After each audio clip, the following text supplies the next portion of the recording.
నూతన సంవత్సరపు శుభాకాంక్షలు. మీ పక్కవారికి కూడా నూతన సంవత్సర శుభాకాంక్షలను తెలియపరుద్దాం. చెప్పండి.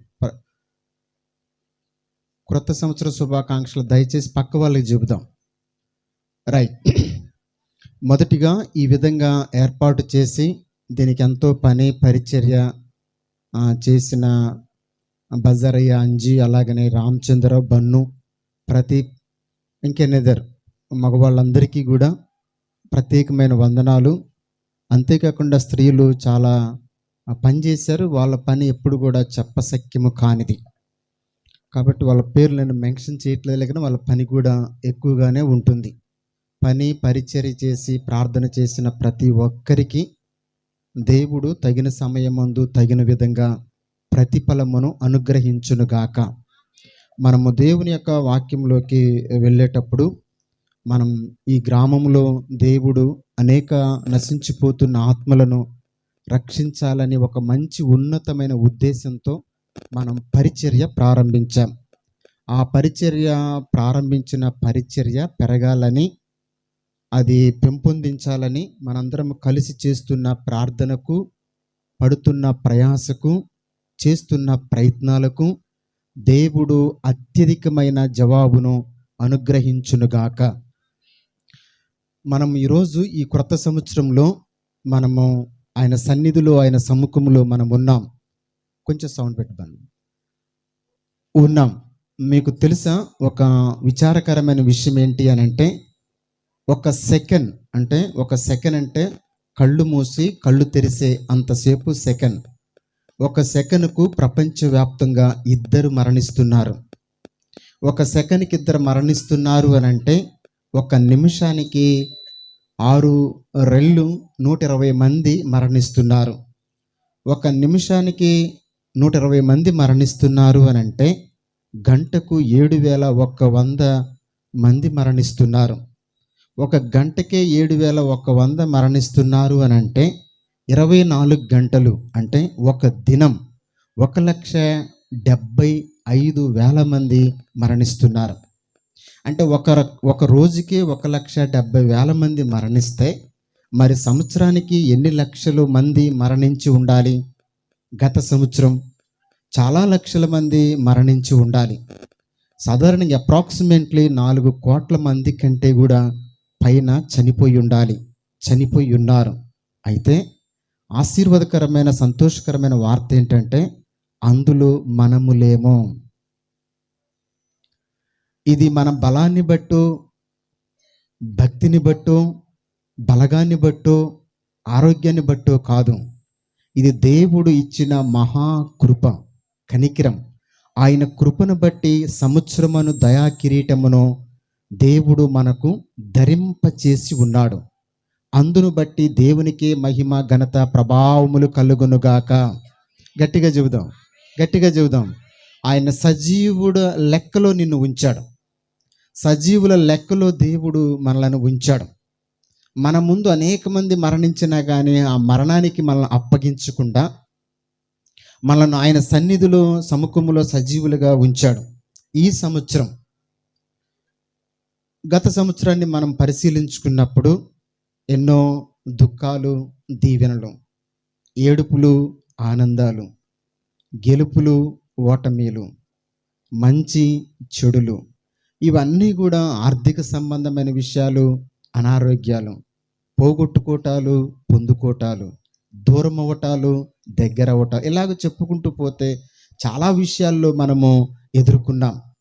ఈ జీవితం అనే ప్రయాణపు యాత్రలో అన్ని సక్రమముగా ఉండనప్పటికీ కూడా సర్వశక్తి కలిగిన దేవుడు మనతో ఉండి మనలను సంవత్సరాంతము మొదలుకొని సంవత్సరాంతం వరకును కూడా ఆయన రెక్కల నీడలో మనలను భద్రపరచి, కోడి తన పిల్లలను రెక్కల క్రింద కప్పినట్లుగా దేవుడు గత సంవత్సరం ఆయన హస్తపు నీడలో మనలను కప్పి ఒక నూతనమైన సంవత్సరాన్ని అనుగ్రహించాడు దేవుడు. అందును బట్టి దేవునికి మహిమ, ఘనత, స్తోత్రాలు మనము చెల్లించవలసిన వారమై ఉన్నాం.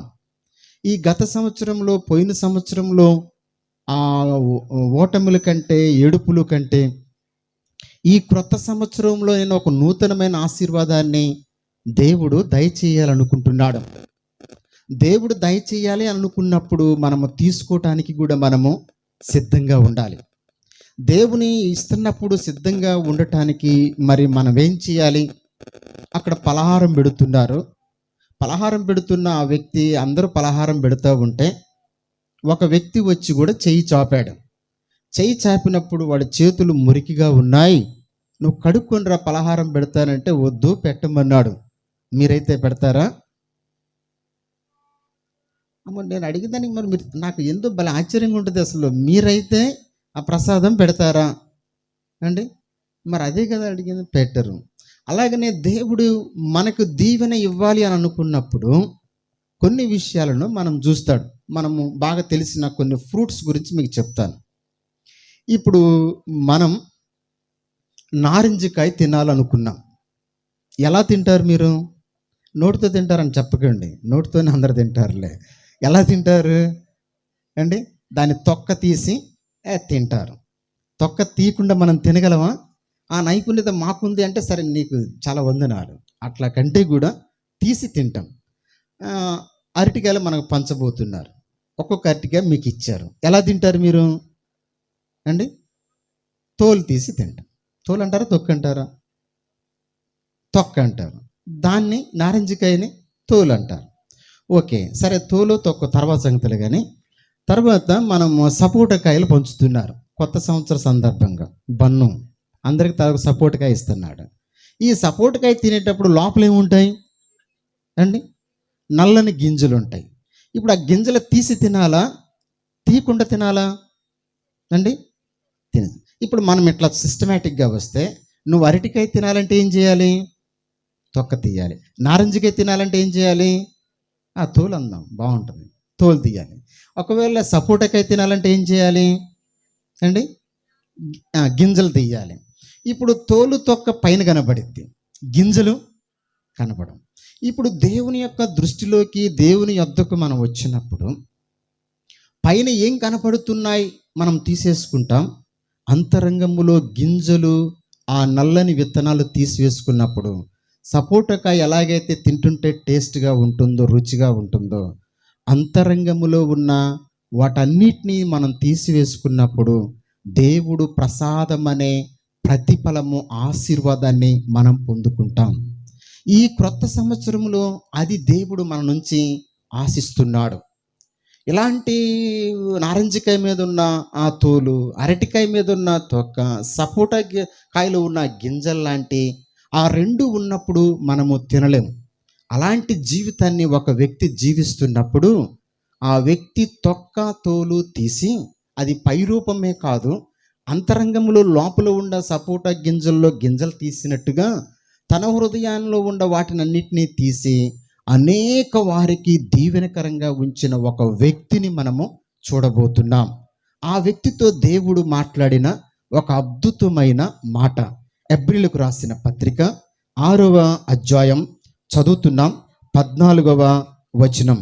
ఎబ్రీలకు రాసిన పత్రిక 6వ అధ్యాయం 14వ వచనం చదువుదాం. తన తోడు అని ప్రమాణము చేసి, నిశ్చయముగా నేను నిన్ను ఆశీర్వదించెదను, నిశ్చయముగా నేను నిన్ను విస్తరింపజేతును అని చెప్పెను.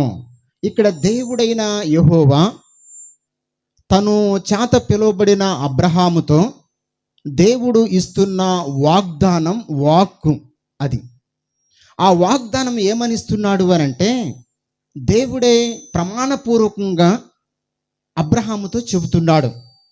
నిశ్చయముగా అంటే ఖచ్చితముగా నేను నిన్ను ఆశీర్వదించెదను, అదే మాటను ఖచ్చితముగా నేను నిన్ను విస్తరింపజేతును అని అన్నాడు. ఈ వాగ్దానం ఇచ్చింది అబ్రహాముకి ఇచ్చాడు. ఈ అబ్రహాం అనే ఒక వ్యక్తి ఆయన పైన ఉన్న నారింజ కాయ మీద ఉన్న తోలును తీసేసుకొని, అలాగనే అరటికాయ మీద ఉన్న తొక్కను తీసేసుకొని, హృదయంలో ఉన్న విగ్రహాలన్నిటినీ గింజలను తీసేసుకొని ఆ వాగ్దానాన్ని పట్టుకొని బయలుదేరాడు ఆయన. దేవుడు చూపించే దేశానికి, దేవుడు చూపిస్తున్న ప్రదేశానికి, దేవుడు వెళ్ళమన్న ప్రాంతానికి, దేవుడు వెళ్ళమన్న ప్రజల యొద్దకు వాక్యపు వాగ్దానాన్ని పట్టుకొని, అది లేఖలో, పుస్తకాలలో, పేపర్లో రాసుకోకుండా హృదయం అనే వాగ్దానాన్ని, హృదయము మీద వాగ్దానాన్ని వ్రాసుకొని ఆయన తన భార్యను తీసుకొని బయలుదేరి వెళ్తున్నాడు. ఆ బయలుదేరి వెళ్తున్న క్రమంలో దేవుడు అతన్ని ఎలాగూ ఆశీర్వదించాడు, దేవుడు ఎలాగో అతన్ని విస్తరింపజేశాడు అన్న విషయాలు మనం చెప్పుకోబోయే ముందు చిన్న ప్రార్థనతో మనం ప్రారంభిద్దాం. పుష్పల గారు ప్రార్థన చేయండి.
ఆమేన్.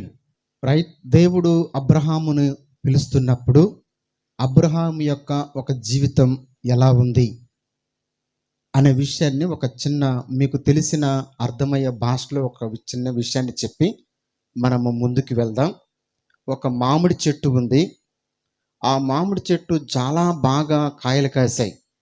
ప్రతి కొమ్మకు, ప్రతి రెమ్మకు పూత, పిందె, కాయ, పండు ఇవన్నీ ఉన్నాయి.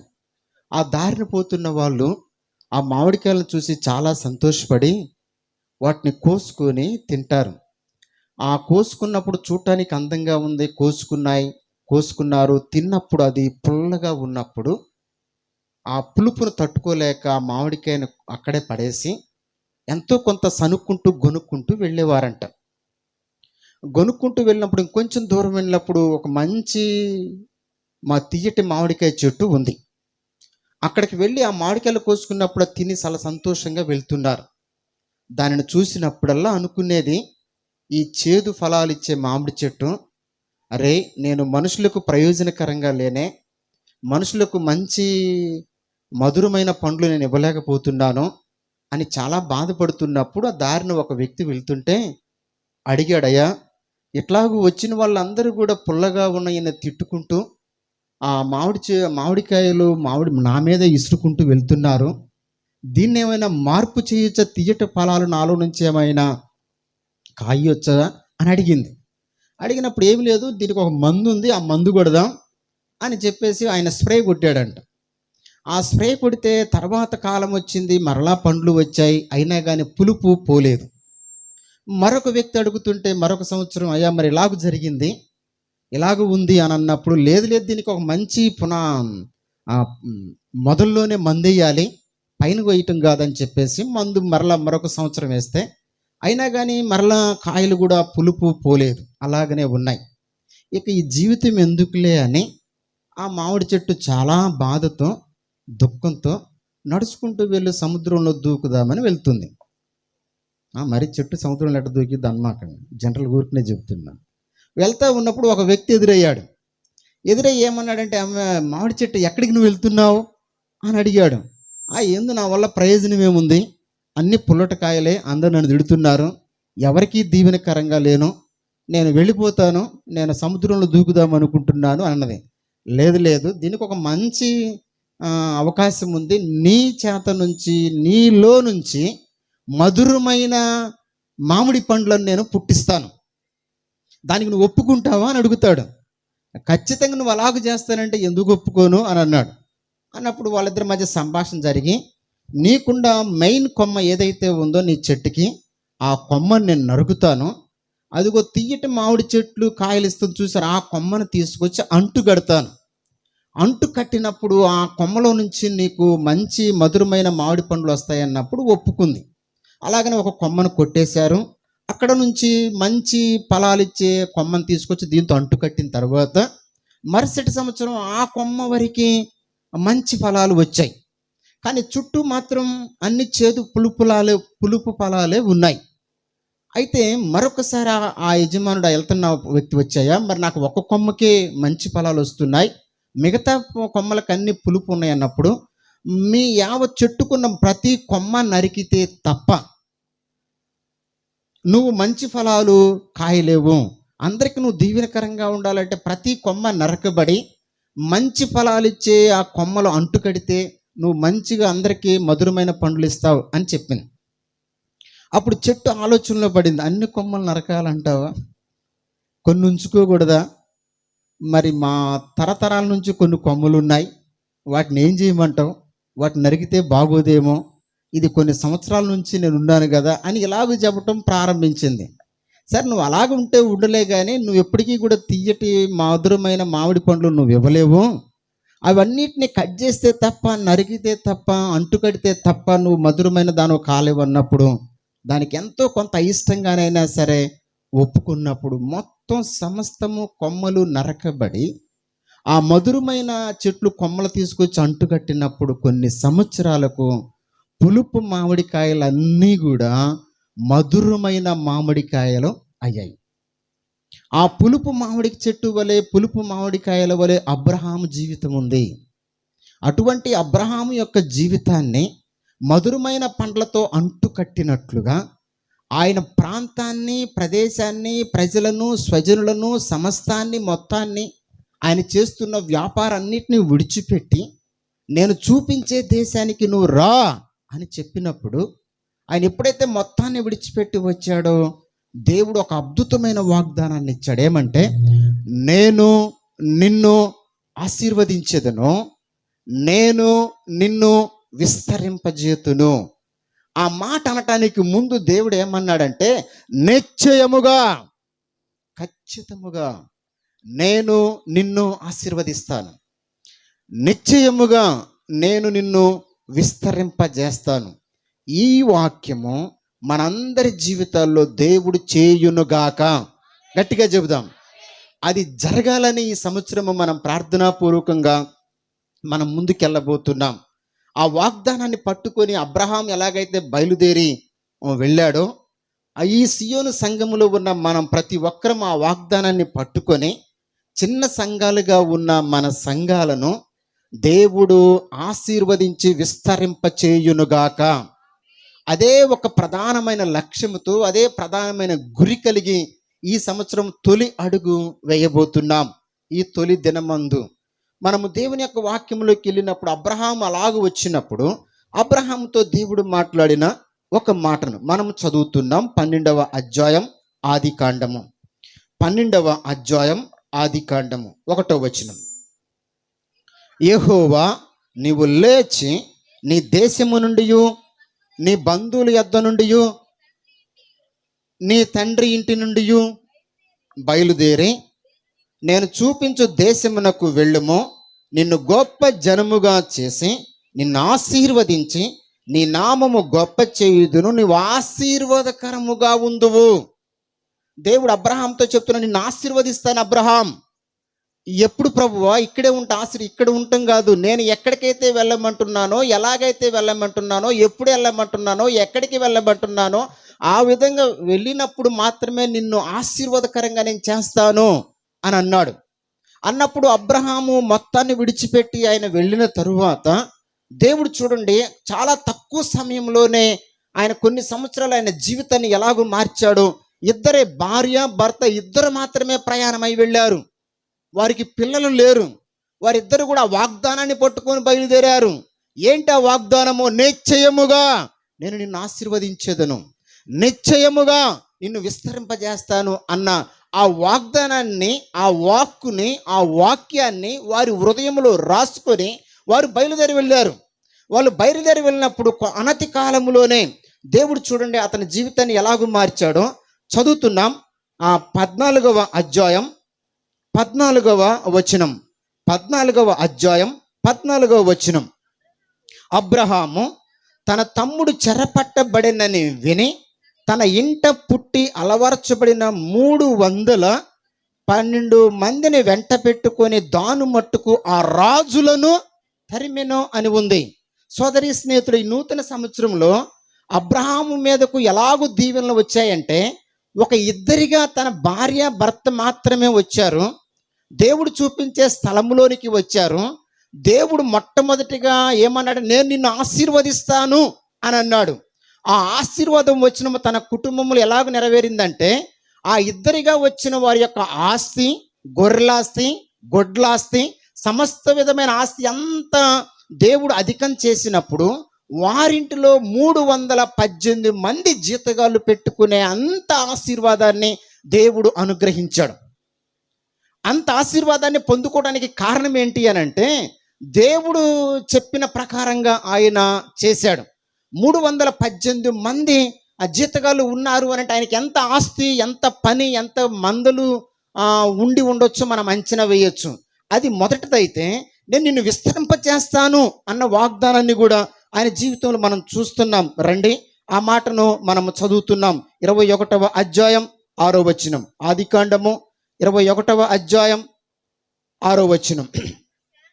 అప్పుడు శారా, దేవుడు నాకు నవ్వు కలగజేసెను అని సాక్ష్యం చెబుతుంది.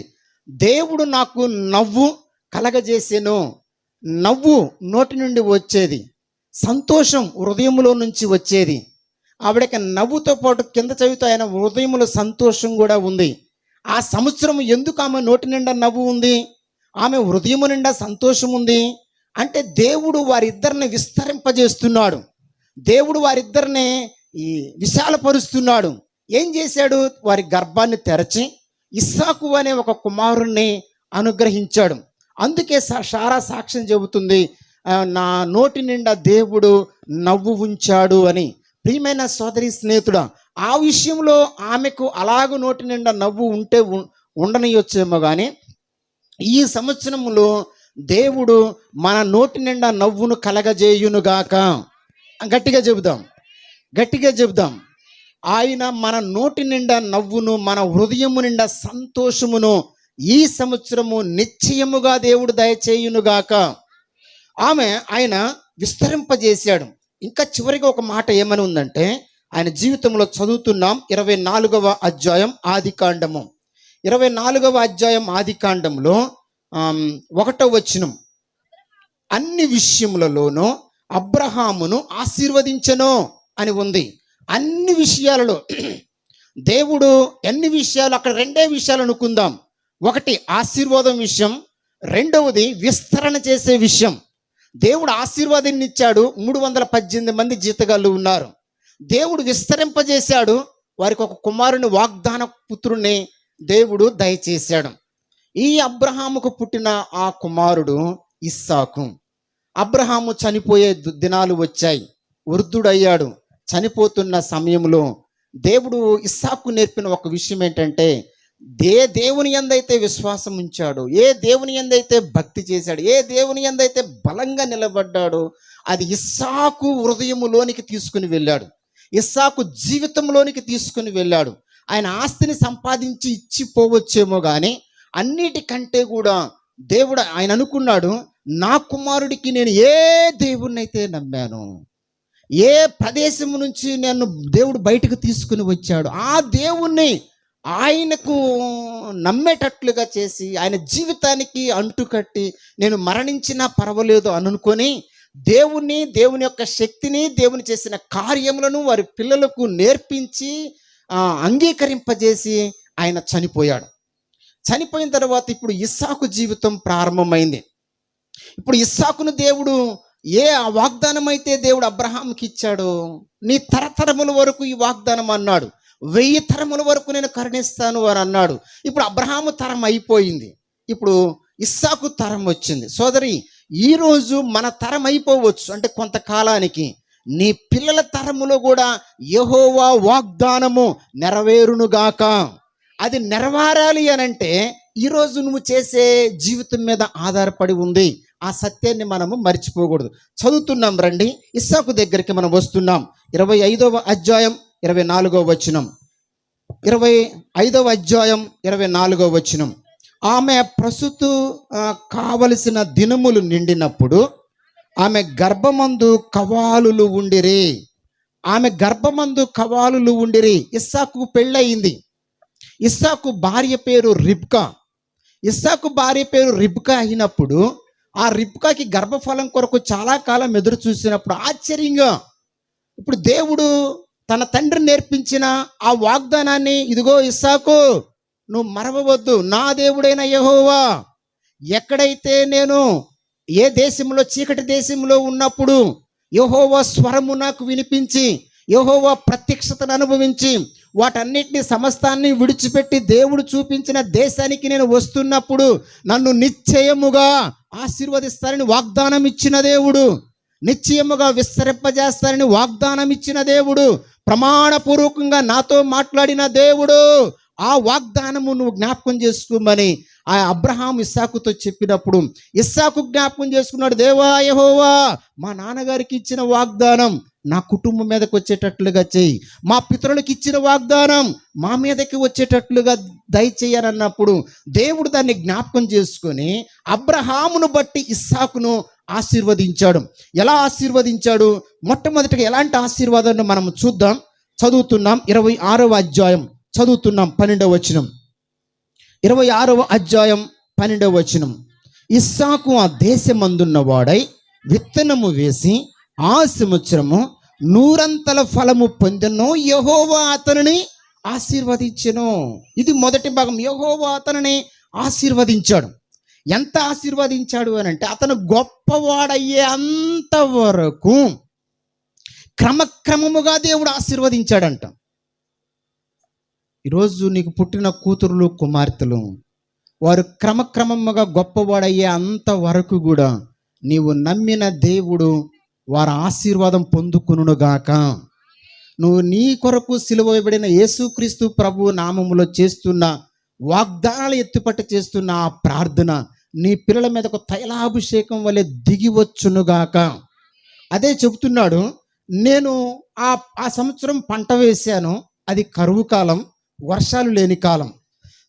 అయితే ఆ కాలంలో కూడా దేవుడు భూమి మీదకు తేమను రప్పించి నేను వేసిన ప్రతి విత్తనము 100 పంట పండేటట్లుగా చేశాడు. అది గొప్పవాడయ్యేంత వరకు నన్ను విడిచిపెట్టకుండా నన్ను క్రమక్రమముగా అభివృద్ధి చేశాడు. దానికి కారణం ఏంటంటే ఇదిగో మా నాన్నను పిలిచినప్పుడు మా నాన్నకి ఇచ్చిన వాగ్దానం ఉంది, నేను నిన్ను నిశ్చయముగా ఆశీర్వదిస్తాను అని. ఆ వాగ్దానం ఆయన జీవితంలో నెరవేరింది. మరి రెండో మాట అన్నాడు, నేను నిన్ను విస్తరింపజేస్తాను అని. ఆ రెండవ వాగ్దానం ఎలా నెరవేరింది? చదువుతున్నాం 25వ అధ్యాయం ఆదికాండము 24వ వచనం. 25వ అధ్యాయం 24వ వచనం. ఆమె ప్రసూతి కాలము దినములు నిండినప్పుడు ఆమె గర్భమందు కవాలులు ఉండిరి. కవాలులు అంటే ఎంతమంది అండి? కవాలులు అంటే ఎంతమంది? కవాళ్ళు అంటే ఎంతమంది? వెనక వాళ్ళు. కవాళ్ళు అంటే ఎంతమంది అండి? ఇద్దరు. అంటే ఇస్సాకు భార్య, అబ్రాహాం భార్య షారాకి ఇస్సాకు ఒక్కడైతే, ఇస్సాకు కలిగిన భార్యకి ఇప్పుడు ఎంతమంది? ఇది విస్తరణ జరుగుతుంది మనం గమనిస్తే. ఏమీ జీరోతో ప్రారంభమై ఒకటి ఇస్సాకు అయ్యాడు, ఇస్సాకు నుంచి 2 అయింది. ఇది క్రమక్రమముగా విస్తరణ జరుగుతుంది. ఇప్పుడు 2 పిల్లలు కలిగారు, విస్తారంగా దేవుడి ద్వారా ఆశీర్వదించబడ్డారు. ఇతని తరం అయిపోయింది. ఎవరి తరం అయిపోయింది? ఇస్సాకు తరము అయిపోయింది. ఇస్సాకు తరము అయిపోయిన తరువాత ఇస్సాకు కలిగిన కుమారుల్లో ఎవరు అనంటే, ఇస్సాకు కలిగిన కుమారులు యాకోబు, ఏశావు. ఇప్పుడు యాకోబు తరం వచ్చింది. ఈ యాకోబు తరం వచ్చిన తర్వాత ఇంట్లో నుంచి ఆయన పారిపోయాడు. ఎందుకు పారిపోయాడు అన్నది వేరే విషయం, కానీ ఇంట్లో నుంచి పారిపోయే ముందు వాళ్ళ నాన్నతో మాత్రం చెప్పెళ్ళాడు. డాడీ ఇట్లా నేను వెళ్ళిపోతున్నాను, కాబట్టి నాకు కొంచెం ప్రార్థన చేయమని అడుగుతాడు. ఆయన ప్రార్థన చేస్తాడు, ప్రార్థన చేసి వెళ్ళిపోతాడు. ఎట్లా వెళ్ళాడంటే ఇస్సాకు ఒక్కడే ఎలాగ వెళ్ళాడు ఆ మాటను కూడా మనం చదువుతున్నాం. 28వ అధ్యాయం ఆదికాండము, 28వ అధ్యాయం ఆదికాండము, 32వ అధ్యాయం ఆదికాండము, 32వ అధ్యాయం ఆదికాండము చదువుతున్నాం. 10వ వచనం. 32వ అధ్యాయం. నీవు నీ సేవకునికి చేసిన సమస్త ఉపకారములకును సమస్త సత్యమునకును అపాత్రుడను, ఎట్లనగా నా చేతి కర్రతో మాత్రమే ఈ యోర్దానును దాటి తిని. ఈ చేతి కర్రతో మాత్రమే యోర్దానును దాటి తిని. ఆయన ఇంట్లో నుంచి పారిపోయి వచ్చేటప్పుడు ఒక చేతికర్ర, ఆ రోజుల్లో పైన టవులు చేతికర్ర లేకుండా ప్రయాణం చేసేవాళ్ళు కాదు. ఆ చేతికర్ర తీసుకొని వెళ్తున్నప్పుడు ఆ ఒక్క కర్రతోనే ఆయన ప్రయాణమై వెళ్ళిపోయాడు.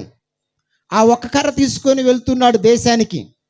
వెళ్తున్నప్పుడు ఒక రోజు నిద్ర వచ్చింది. నిద్రపోయిన తర్వాత ఎక్కడికి వెళ్ళాలో అక్కడికి వెళ్ళిపోయాడు. ఆయన సాక్ష్యం చెబుతున్నాడు. దేవుడు ఆశీర్వదించిన తరువాత ఎట్లా ఆశీర్వదించాడంట, నేను ఒక చేతి కర్రతోనే ప్రయాణం అయితేని తరువాత చదవండి.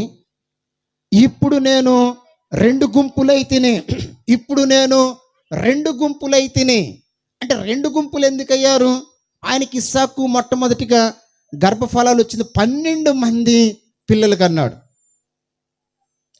అబ్రహాము షారాకేమో 0తో ప్రారంభం ఇస్సాకు ఒక్కడైతే, ఇస్సాకు రిబ్కాకు 2 అయితే, యాకోబు ఏశావు అయితే, ఇప్పుడు యాకోబు తన భార్యలకు 12 మంది అయ్యారు. మనము బాగా గమనిస్తే దేవుడు విస్తరణ క్రమక్రమంగా జరిగించుకుంటూ వెళ్తున్నాడు. అదేవిధంగా ఆశీర్వాదాన్ని కూడా క్రమక్రమంగా జరిగించుకుంటూ వెళ్తున్నాడు. ఈ ఒక ఒంటి కర్రతో వెళ్ళిన వాడు, అంటే ఏమీ లేకుండా వెళ్ళిన నేను 2 గుంపులు అయితిని అని అన్నారు. అంటే 2 గుంపులు అని అంటే ఆయన దగ్గర పశువులు, మేకలు, మందలు, గొర్రెలు, ఒంటెలు, ఆడగాడిదలు, మగగాడిదలు, ఎన్ని జాతులు కలిగిన పశువులు, వారికి మేపే ఆ కాపరులు, జీతగాళ్ళు, వాళ్ళ భార్యలు, పిల్లలు, ఈయన భార్యలు, పిల్లలు, వీరందరూ కలిసి 2 గుంపులయ్యి ఒక గుంపు తర్వాత మరొక గుంపు వెళ్తున్నారంట. అంటే ఎంతగా దేవుడు నిశ్చయముగా ఆశీర్వదించాడంటే 2 గుంపులయ్యే అంతగా. ఇక్కడ 35వ అధ్యాయం రాసి ఉంటుంది. ఆ 2 గుంపులు ఒకటై వెళ్తా ఉంటే ఆ షెకెం అనే ప్రాంతపు పట్టణపు వాసులు భయంతో వణికిపోయారంట. అంత గొప్పగా యాకోబుని ఆశీర్వదించాడు. అంతేకాకుండా నిశ్చయముగా విస్తరిస్తాను వారు అన్నాడు. ఒకరితో కాదు, 2తో కాదు, 12 మందిని చేశాడు. ఆ 12 మందిని 12 గోత్రాలుగా దేవుడు చేశాడు. సోదరి స్నేహితుడు, దేవుడు అబ్రహాంకి ఇచ్చిన వాగ్దానము ఏమంటే, నేను నిన్ను నిశ్చయముగా ఆశీర్వదిస్తాను, నేను నిన్ను నిశ్చయముగా విస్తరింపజేస్తాను.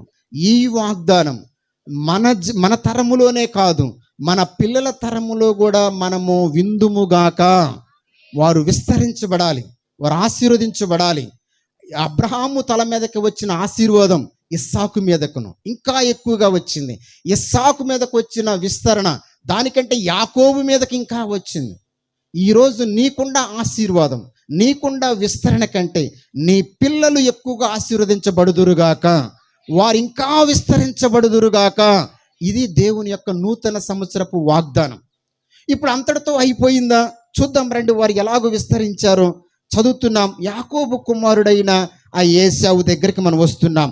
యాకోబు కుమారుడైన ఏశావు దగ్గరికి మనం వచ్చినప్పుడు ఇలాగ వ్రాయబడి ఉంది. ఆయన గురించి ఒక్క మాటను మనము చదివి మనము దాదాపుగా పూర్తి చేయడానికి ప్రయత్నం చేద్దాం.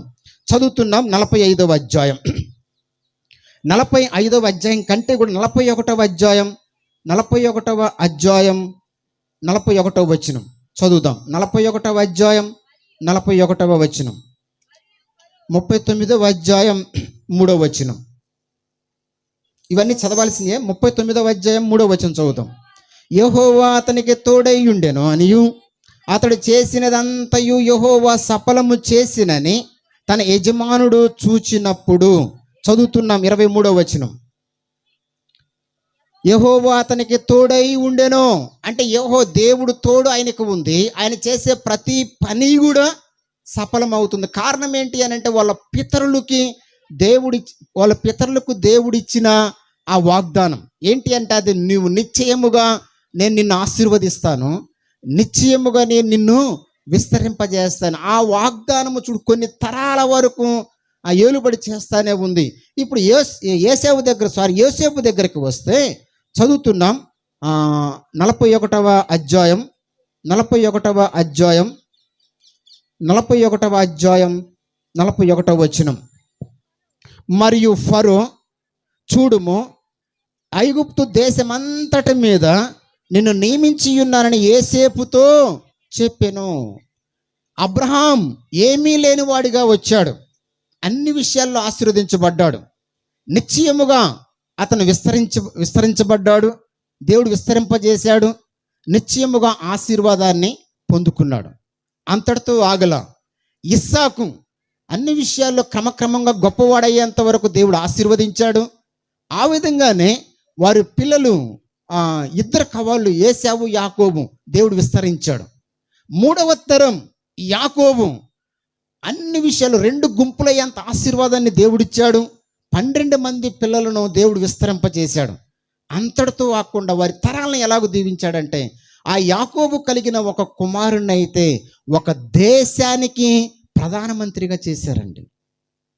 ఒక ఐగుప్తు దేశానికి ఒక యవ్వనస్తుడు ప్రధానమంత్రి అయ్యే అంత ఉన్నతమైన స్థలముల్లోకి వాళ్ళు ఒక కనానులోనే కాదు, దేవుడు ఎంత విస్తరిస్తున్నాడంటే కనానులో నుంచి ఐగుప్తులోనికి కూడా దేవుడు అబ్రహాం సంతానాన్ని విస్తరింపజేస్తున్నాడు. మన పిల్లలు కొన్ని చోట్ల కొన్ని ప్రాంతాల్లో ఇక్కడిక్కడే కాదు వివిధ ప్రాంతాల్లో దేవుడు విస్తరింపజేయునుగాక, వారు అన్ని చోట్ల వారు అభివృద్ధి పొందునుగాక. అక్కడ నుంచి వాళ్ళు ఎలాగొచ్చారు? ఐగుప్తు దేశానికి వాళ్ళు ఎంతమంది వెళ్ళారో చూద్దాం. ఆ మాటను కూడా మనము చదువుతున్నాం. ఐగుప్తు దేశంలోకి వెళ్ళినప్పుడు వారు అక్కడ వచ్చిన ప్రజలందరూ కలిపి 46వ అధ్యాయం 27వ వచనం. 46వ అధ్యాయం 27వ వచనం. ఐగుప్తులో అతనికి పుట్టిన యోసేపు కుమారులిద్దరు ఐగుప్తునకు వచ్చిన యాకోబు కుటుంబపు వారందరూ 70 మంది. ఏమీ లేని వాడితో ప్రారంభమైన ఆ మనుషుల యొక్క సంఖ్య ఇస్సాకు ఒక్కడైతే, ఇస్సాకుకి ఏశావు యాకోబులైతే, యాకోబుకి 12 మంది అయితే, ఆ 12 మందికి కలిగిన వారందరూ 70 మంది.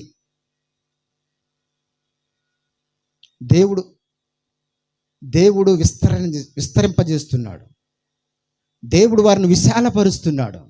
క్రమక్రమముగా విస్తరింపజేస్తున్నాడు. క్రమక్రమముగా దేవుడు విశాలపరుచుకుంటూ వస్తున్నాడు. అక్కడ నుంచి వారు కనానులోనే ఉండిపోయారు. చదువుదాం. ఐగుప్తులోనే ఉండిపోయారు.